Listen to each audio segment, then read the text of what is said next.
The holidays are here at the Home Depot. If you're working on getting ready for company, a lot of company, make sure you're ready with Black Friday savings. Get up to 40% off select appliances, plus up to an extra $1,000 off select kitchen appliances.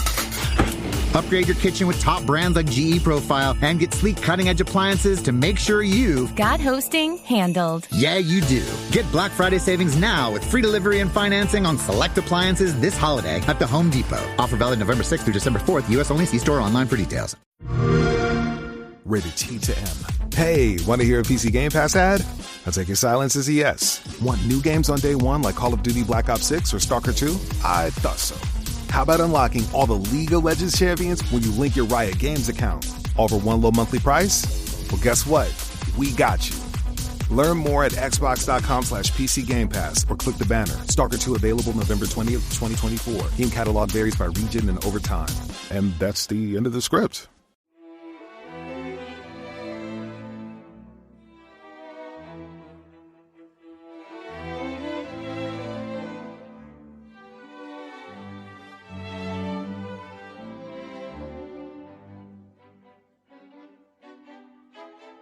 Welcome to Pax Britannica. Republic, Britain's Revolutionary Decade with Professor Alice Hunt.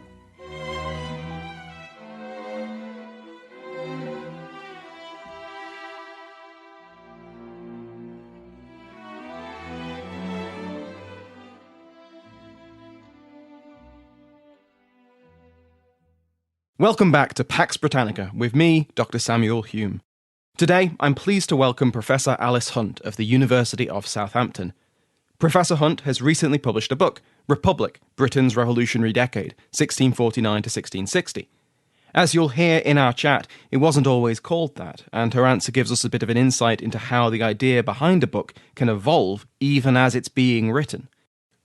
We also talk about the front cover of Republic, and if you are able to check your phone, I've put a picture and a link to the book in the episode description, and I do recommend giving it a look.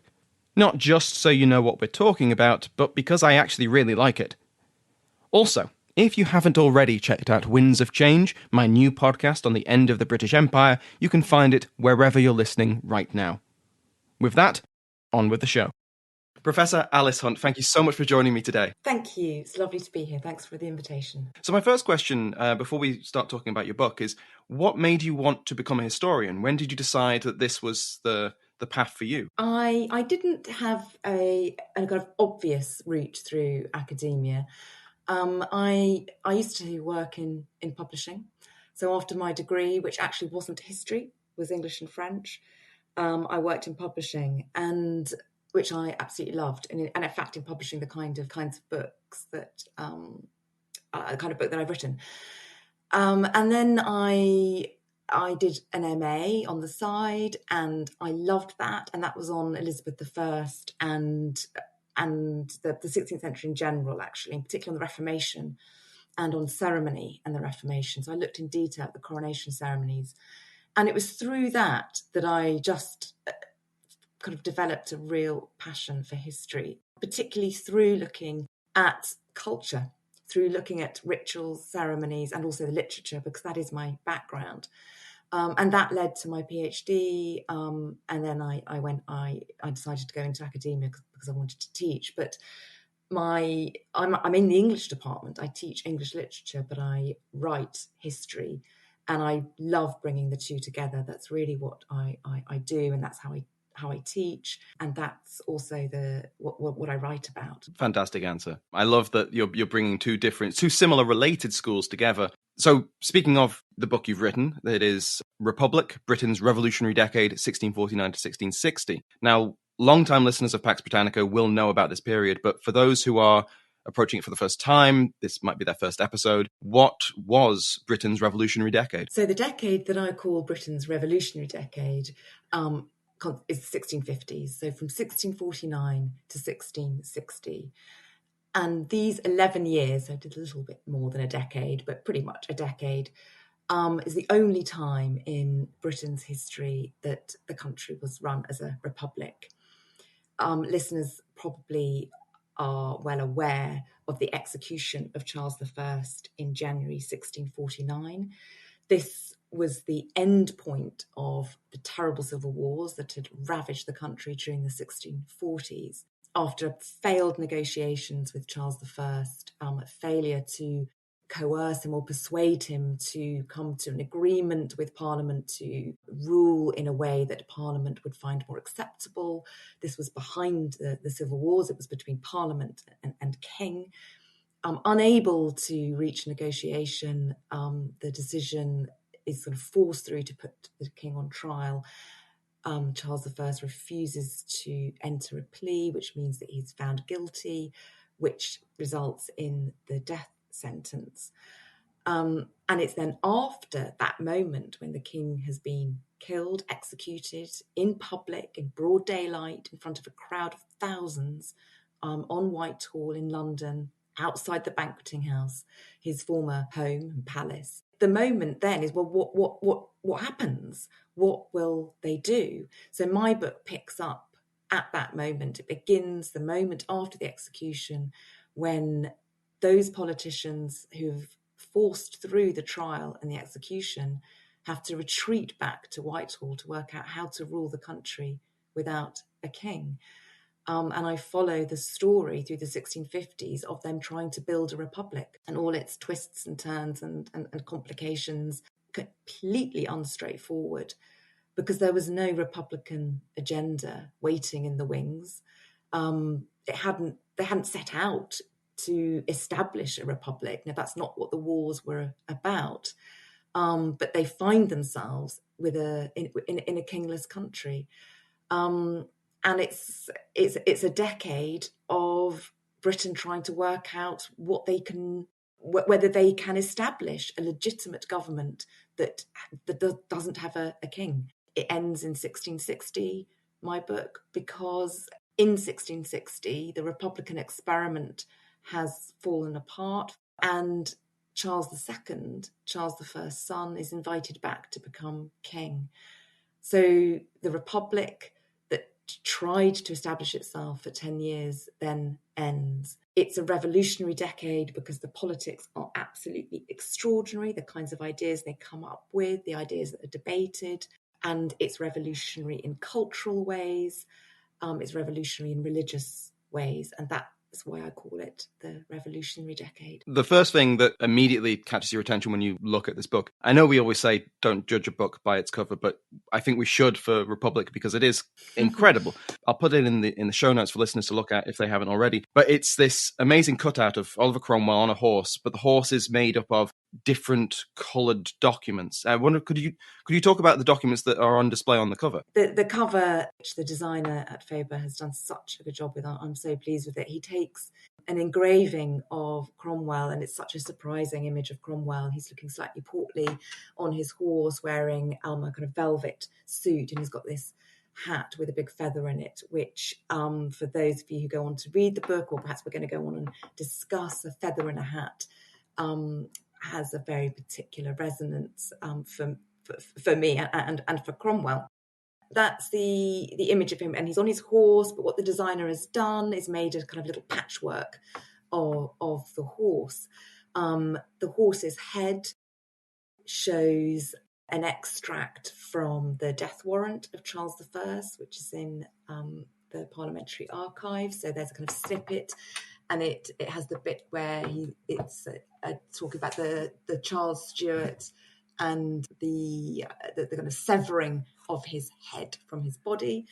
In the middle of the horse, there's an image of London, taken from the south, looking over the river. That is actually from the image that Cromwell is taken from, but it looks like Cromwell's kind of floating on top of London. And then the back of the horse, the rump, which is so brilliant that the rump of the horse is highlighted, because those who know about the period know that the rump parliament was the name given to the parliament that was running the republic at the beginning and then again at the end. A kind of truncated parliament, a sort of fag end of parliament, as it was called. And on the rump, the designer took a detail from the Great Seal of the Commonwealth, and which shows a bit of the map of England, and that's been superimposed on the horse's rear. And then the legs of the horse at the back have been sort of decorated with a bit of a document that's a chancery document from 1655, which is related to Penruddock's rebellion. And this document has just got beautiful detailing on it, and the designer just took that as a detail. The colours are very striking: yellow at the back, blue in the middle, red at the front, almost kind of flag-like. Colour of revolution, red a little bit, but it's a surprising image of Cromwell. It has a kind of wit and an irreverence about it, which I really like. And it's a patchwork, and that is really what my book is. It brings together lots of different kinds of things. It tells the political story, but it also tells the cultural story, and each chapter kind of moves between different episodes, and so it's a really, really, well, for me, perfect image for the book. It really is incredibly striking. I want to linger a little bit on the behind the scenes of this a little bit, because when I was preparing for this interview, I came across what I think was an earlier working title of the book. It was England's Republic, The Lost Decade, 1649 to 1660. On release, it's Republic, Britain's Revolutionary Decade. Was this just a marketing or a cosmetic change brought in by Faber and Faber? Or does it represent a change in not necessarily focus, but when you had the final book, did you feel like the old title didn't quite fit it? That's such an interesting question. You've really done your research there, because for a long time, right from the beginning, it was England's Republic. It was the kind of working title, but I then just kind of kept it because it just seemed to me that that's what it was. It was England's Republic. England put the king on trial and executed the king, and England established a republic and forced it on Ireland and Scotland. But then when we were actually having to really finalise the title, I thought, well, perhaps I'd like something a bit more lyrical. At one point, I think we had overturning days, which is one of the words that one of the terms that has been used to describe the period. Someone says, oh, these overturning days, and they're kind of using the Bible. So that was a kind of contemporary quotation.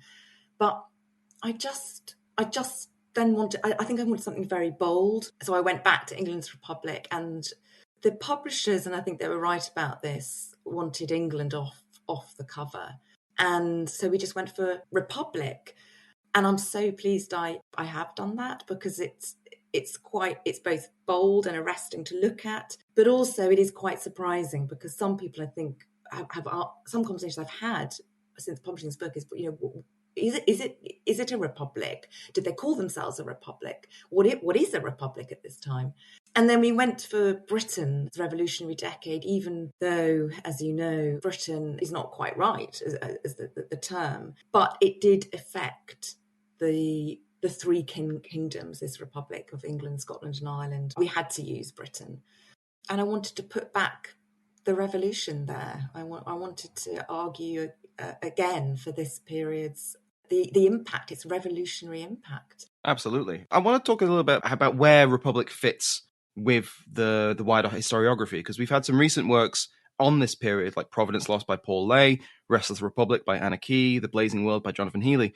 Where does your book, where does Republic fit amongst these? What did you try to say that perhaps these other books didn't? You're absolutely right to mention those books, all of which I love. And there's Devilland, of course, too, which that's Claire Jackson's, even though that covers the whole of the 17th century, like Jonathan Healy's. I really feel like the 17th century is having a kind of moment, actually. The resonances of this time are being particularly felt.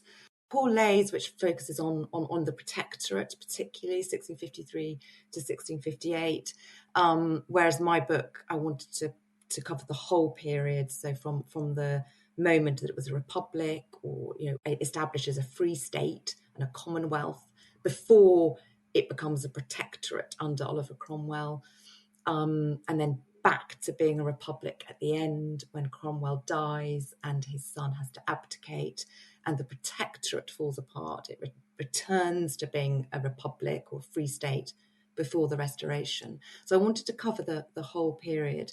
Anna Kay's book, which I love, and she's got fantastic characters in it, is structured through the characters. and the people, and then she tells the story through them. I've chosen to structure it much more obviously chronologically. So I have a chapter a year.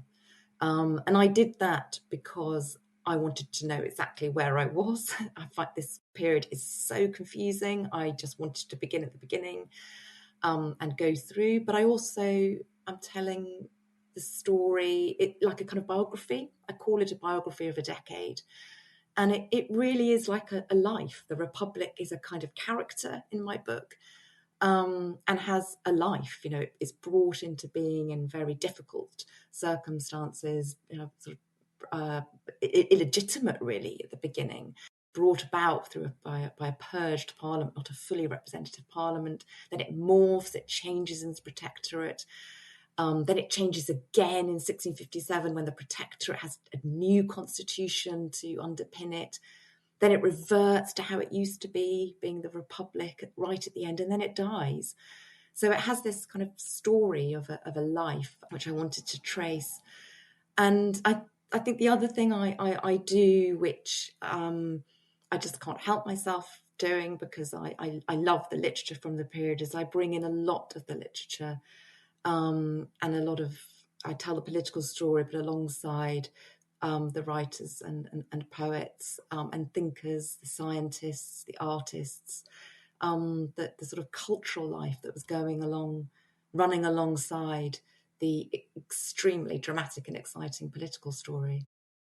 I wanted to ask you what kind of sources you use. Your answer just then kind of hints at that, I think. I read a lot of the poetry, Andrew Marvell, Milton's Paradise Lost, a lot of Milton's prose, of course, as well, his political prose, his political tracts, which are so powerful and radical and significant for this period. I spent ages looking at paintings and looking at cultural artefacts and objects. But the sources for the history are sources, news books, of course, hundreds of news books which are being published, pamphlets, state papers, the House of Commons journals, the state papers of John Thurlow, who was Oliver Cromwell's Secretary of State. I use ambassadors' accounts for their records, diaries by ordinary people like Ralph Jocelyn, who's a clergyman from Essex who writes a diary. I just loved his diary. John Evelyn, a royalist who comes back and becomes a very famous horticulturist. His diary is absolutely brilliant. Bulstrode Whitelock, who's a kind of ally and a confidant of Oliver Cromwell. His diaries also used. I used a lot Cromwell's letters, Cromwell's speeches and writings. All the sources which historians have always used, and I've gone back to thousands of pamphlets, but I was always reading at the same time other less obvious historical sources, such as poetry of Margaret Cavendish. I've mentioned Andrew Marvell, Lucy Hutchinson. So women writing as well, Quaker writings. Oh, just so many sources. That's why it took me so long to write. That sounds amazing. That sounds really good. I adore Margaret Cavendish. She's such an interesting, fascinating figure. She really is, and it's these moments that I love. So in 1653, Margaret Cavendish, who is married to the future Duke of Newcastle, is in exile. And she's has fled, and their estates, her family's estates, have been sequestered and seized for money. But she comes back from exile in 1653 and visits the committee for compounding to see if she can buy back some of her family estates, pay a fine and have them back and live in them again. And it doesn't work for her. But while she's in London, she publishes her first volume of poems and fancies. And she meets up with a whole load of people who she knows who are there, Thomas Hobbes, for example, someone she knows who has come back from exile and also living in London, the great philosopher whose book Leviathan, of course, was another source that I used. Leviathan, his work of political philosophy, which was published in 1651 and in response to the execution of Charles I. And she's quite an eccentric character, Margaret Cavendish, but she's so important. I mean, she's the first widely published English female author, and she writes about everything. She writes about women, and she writes about bodies, and she writes about science, and she writes about writing and being a female author. Really significant figure for the period, and not particularly well known. This episode is brought to you by Etsy. Oh. Hear that? Okay. Thank you. Etsy knows these aren't the sounds of holiday gifting. Well, not the ones you're hoping for. You want squeals of delight. Happy tears. How did you? And spontaneously written songs of joy. I am so happy. Oh yeah, oh yeah, oh yeah. Okay, the song needs a bit of work, but anyway, to get those reactions, make sure everyone on your list feels heard with handmade, handpicked, and designed gifts from small shops on Etsy. Gifts like personalized jewelry, custom artwork, cozy style items, vintage pieces, and home decor to celebrate all of your favorite people and their specific kind of special. For original gifts that say, I get you, Etsy has it. This episode is brought to you by Allstate. Some people just know they could save hundreds on car insurance by checking Allstate first. Like you know to check the date of the big game first before you accidentally buy tickets on your 20th wedding anniversary and have to spend the next 20 years of your marriage making up for it. Yeah, checking first is smart. So check Allstate first for a quote that could save you hundreds. You're in good hands with Allstate. Savings vary. Terms apply. Allstate Fire and Casualty Insurance Company and Affiliates. Northbrook, Illinois. Hello, David Crowther here, setting out to persuade you not only to listen to the History of England podcast, which would be good for both of us, but also that becoming a subscribing member is a brilliant idea. Your name will be honoured and your personal prestige rise, so there's that. Also, you will be free of adverts. But I want to focus on the Shedcasts. New Shedcasts every single month, plus a whopping 150-hour library of the things. There's a history of Scotland, just for starters, loads of biographies, Eleanor of Aquitaine, Margaret Beaufort, William Marshall, loads more. There are big series, so prehistoric and Roman Britain, British law and the Constitution, an entire history of British political parties. I mean, I could go on, but best to go to thehistoryofengland.co.uk and find out more. thehistoryofengland.co.uk. But darn it, I am going to go on. There are episodes on English and their drink, London clubland, the appearance of tourism, sandwiches, Anglo-Saxon England, religious toleration, beers. You really piqued my interest earlier when you mentioned the importance, the symbolic importance of Cromwell and the print of Cromwell having feathers in his hat. What do you mean by that? The designer had no idea when he chose this image, because I gave him a whole load of images, but the jacket designer just chose what he liked. But it's I just love it, because in 1657 Oliver Cromwell has been Lord Protector for 4 years, since 1653. So what has happened is that the constitution has shifted from being a republic that is in which the executive is a body of men, a council of state, 40 men who are governing in conjunction with the House of Commons. The House of Lords has been abolished. That changes in 1653 when Oliver Cromwell is made Lord Protector. So we have a situation that looks a little bit more like a monarchy, except it isn't, because there is a single person at the head. So Cromwell is Lord Protector. He has a council of state, a protectoral council, and then the House of Commons. So the structure looks a bit more like, a monarchy, but it's not. A Lord Protector is different. It's not a king at all. In 1657, something really extraordinary happens, which is that a proposal is made that Cromwell should become king, so that his title changes. So constitutionally, nothing should really change. It will be the House of Commons and Cromwell as protector, but named king. Cromwell wants there to restore another chamber not a House of Lords, but it becomes known as the other house because they can never agree on what to call it. So then we have a bicameral kind of parliament again. But Cromwell does not want to be named king. And this is the business, the great business of 1657, which is Parliament trying to persuade Cromwell to accept the title of king. The arguments that are put forward for it are to do with the fact they think king is the term that is used in law. It is more known. It is familiar. They think it will guarantee stability. They probably at one point were hoping it might mean hereditary succession, but it doesn't. They offer him the title of king, but with the right to nominate his heir. So it's not a hereditary monarchy. They also hope that what they understand by king is that it is a bounded office. It is a limited office as they understand it. So what they're kind of trying to bring in is what I suppose we might understand as sort of constitutional monarchy, a king who cannot rule with full prerogatives, but is ruling in conjunction with Parliament. So what's the feather in the hat got to do with it? Very long way round. So Cromwell is deliberating. Should he take this title or not?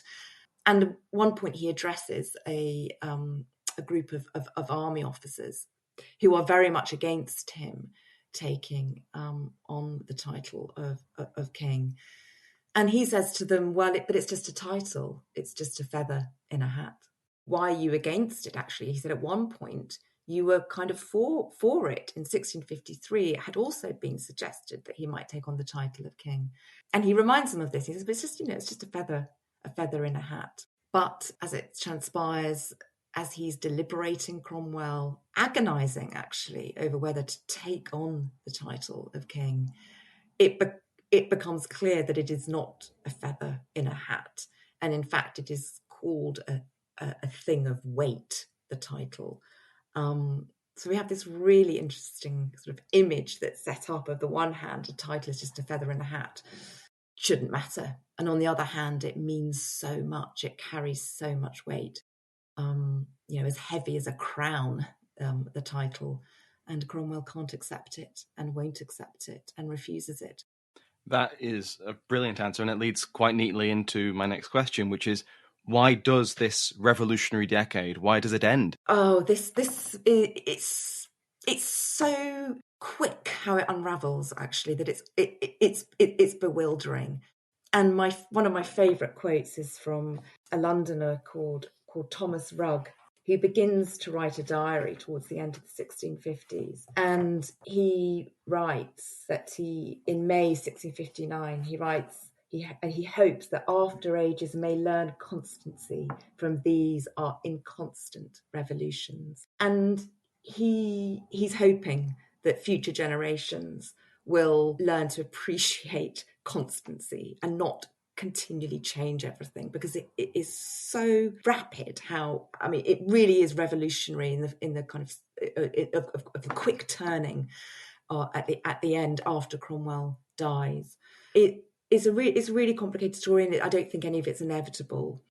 But what essentially happens, I think, to try and sum it up, is that once Cromwell has died, which is very sudden, and no one had properly prepared for, and he hadn't nominated his heir, even though it goes to Richard Cromwell, and many people hoped and expected it would go to Richard Cromwell, his eldest surviving son. He had lost others.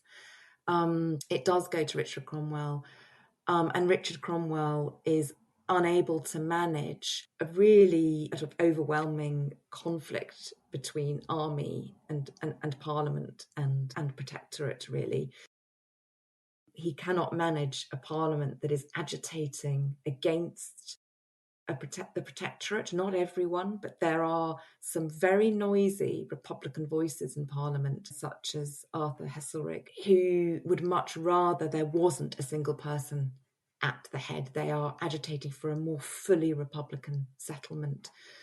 Voices like Henry Vanes as well, who is agitating for a godly republic. no head of state, but a kind of godly Senate, a Senate made up of very godly men who would thoroughly reform the country. And there are some similar voices in the army who are agitating for a fully Republican republic, not feel that the protectorate is a betrayal of some of the ideals and the liberties that soldiers had been fighting for. And Richard Cromwell doesn't manage these competing, agitating voices very well.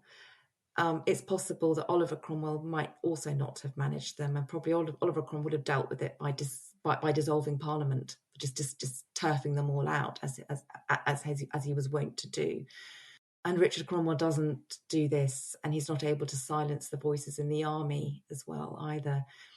And so he's forced to abdicate. And then we have a bewildering year where we're back at the beginning, where the Rump Parliament is restored, and they still can't decide what kind of republic to be. And the Rump Parliament has always suffered for being so illegitimate, for not being fully representative, for only representing those MPs that would agree to put through the act that would put the king on trial way back in 1648, 1649. And it implodes. The Rump Parliament is restored. Then John Lambert, an army officer, very powerful actually army officer, and a very constitutionally minded man, but he then kicks out the Rump Parliament, gets cross with them. Rump Parliament is then restored again. And it's so bewildering. I think by the end of the year, end of 1659, people just want a stable parliament. And this is what they call for, a full and free parliament. And they petition General George Monk, who comes down from Scotland, for this full and free parliament. And it's a full and free parliament that then vote back monarchy. Wasn't necessarily guaranteed that they would, but it was certainly a possibility that a full parliament that represented a wider spread of people and that called back MPs who never wanted the king to be put on trial. It was possible that they would call back the monarchy. But it really is like a kind of house of cards in 1659. Everything just kind of falls apart. And it's very difficult to explain exactly what it was that tipped it, but it's like a perfect storm. I think that's a brilliant way to sum it up, just a perfect storm. Which part of the book was your favourite to write? That's a really good question. Well, I really enjoyed writing about the offer of the crown in 1657, and I go into quite a lot of detail about the debates both in Parliament, where they're deciding whether to agree to offer him the crown, and then the really sort of back and forth between Cromwell and a specially appointed committee, some of whom are called kinglings, who are trying to persuade him to offer the crown. I found eavesdropping on these debates absolutely fascinating. The way that these men are, because there's mostly men, of course, at this time, who are really trying to think hard about what legitimate government should be like, and really trying to justify what stability should look like and could be like. I really loved all that. The chapter that I particularly enjoyed writing is the chapter before that, 1656, where I write about the Dutch rabbi, the rabbi from Amsterdam, Manasseh ben Israel, who comes over to petition the Council of State to allow Jews to live and worship freely in England again. And also in that chapter, I talk about the Quakers and George Fox and Margaret Fell, who runs this sort of network of Quakers from her home up in the Lake District, and the case of James Naylor, who rides into Bristol on a horse one day, sort of in imitation of Christ, even though he thinks he's doing something quite different. And this case really rattles the authorities. I've really enjoyed thinking about the Quakers. And then one of my most favourite bits, which sort of sums up the variety and the incongruity and the kind of paradoxes of the time, is that also in 1656, the first English opera is put on. sort of theatre comes back, and this is William Davenant who stages an entertainment in the back room of his house in the Barbican. How brilliant is that to move from thinking about the Jews to the Quakers up in the Lake District, moving all over the country to then the beginnings of a different art form. That's an incredible year, a revolutionary year, some might say. Just to bring this conversation to an end, I'd like to ask you a final question. What is one thing that you wish that more people knew about Britain's revolutionary decade? Another good question. The one thing that I wish people knew. I wish that they knew how innovative it was, how dynamic it was. I think often this period is associated with difficulty, cultural impoverishment, tyranny of Cromwell, the terrible shadow cast by Ireland, which is so important, of course, and it was absolutely revolutionary and destructive what happened to Ireland. But I really would like that to be put alongside the kind of feverishness of the ideas that were circulating at this time. And one of my favourite characters, and so a character who I wish people knew about more, is someone called Samuel Hartlib, who I don't think is well known at all. And he's a kind of a polymath and a kind of one-man intelligence hub. But he had a circle around him, we call it the Hartlib Circle, of thinkers and writers, and some of whom were involved with the government and working for the Republic and knew Cromwell well.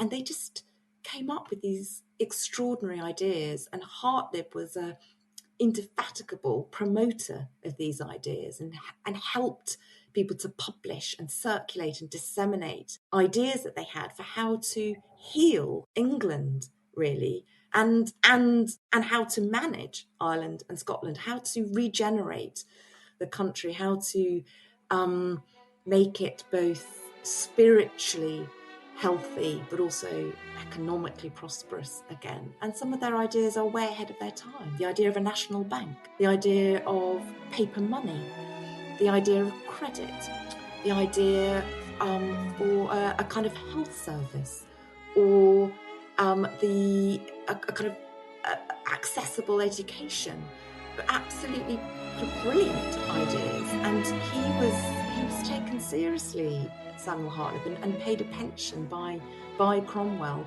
to amass and circulate some of these ideas.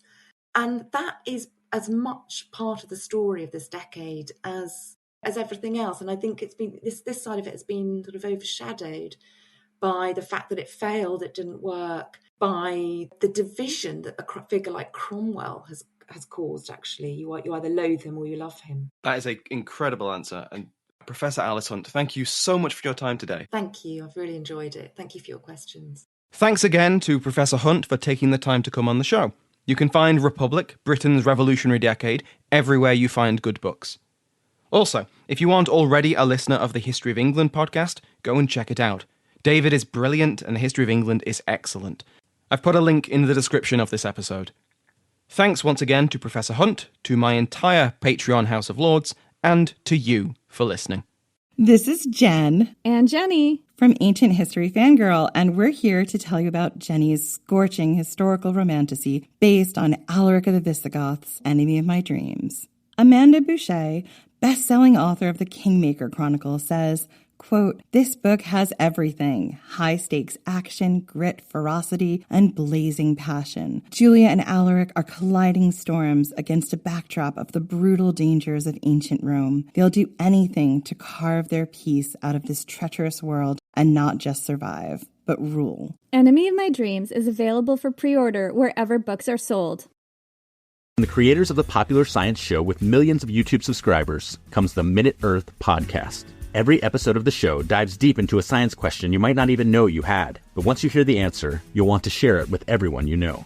Why do rivers curve? Why did the T-Rex have such tiny arms? And why do so many more kids need glasses now than they used to? Spoiler alert, it isn't screen time. Our team of scientists digs into the research and breaks it down into a short, entertaining explanation, jam-packed with science facts and terrible puns. Subscribe to Minute Earth wherever you like to listen.